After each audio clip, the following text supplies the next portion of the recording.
No one comes to the Father except through Jesus. Why this claim is wrong.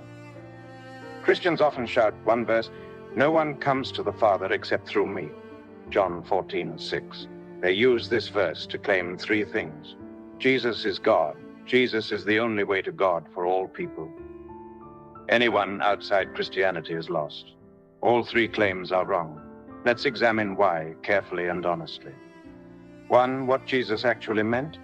Jesus was speaking only to his disciples. They already worshipped the Father, believed in the God of Abraham, followed divine revelation. He was not addressing the whole world. He was explaining a rule that applies to every prophet. In my time, the correct way to obey God is to follow me. Moses said this to his people.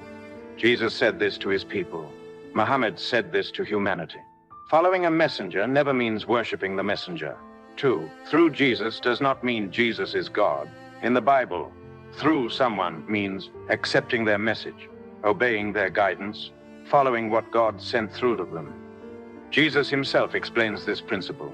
Whoever hears you hears me, and whoever hears me hears the one who sent me. Luke 10:16. If Christians apply their logic consistently, then the disciples would also be divine. But no Christian believes that. So the meaning is clear. Through Jesus means through obedience, not divinity. 3. Jesus clearly denies being God. Jesus says, "The Father is greater than I." John 14:28. "I can do nothing by myself." John 5:30. "The only true God is the Father." John 17:3. A true God does not have a greater God, lack independent power, pray to another being. Jesus speaks as a servant and messenger of God.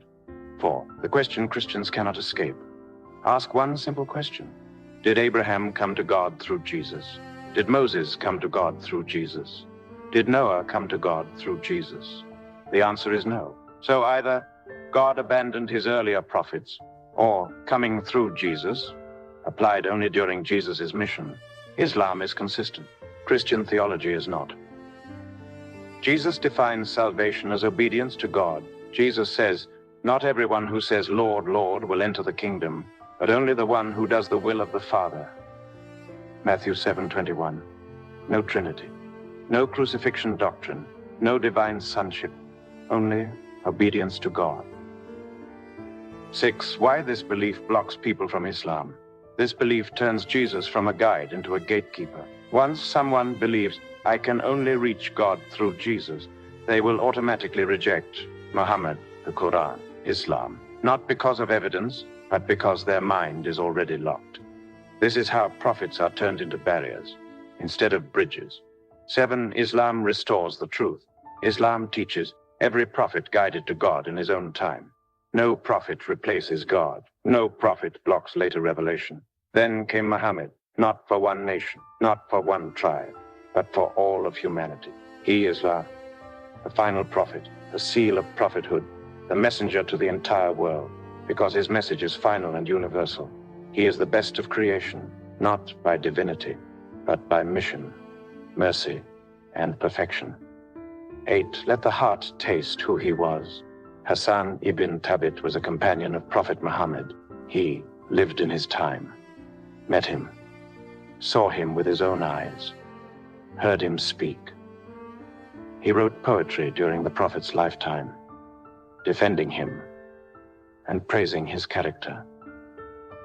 The Prophet Muhammad approved of his poetry and prayed for him.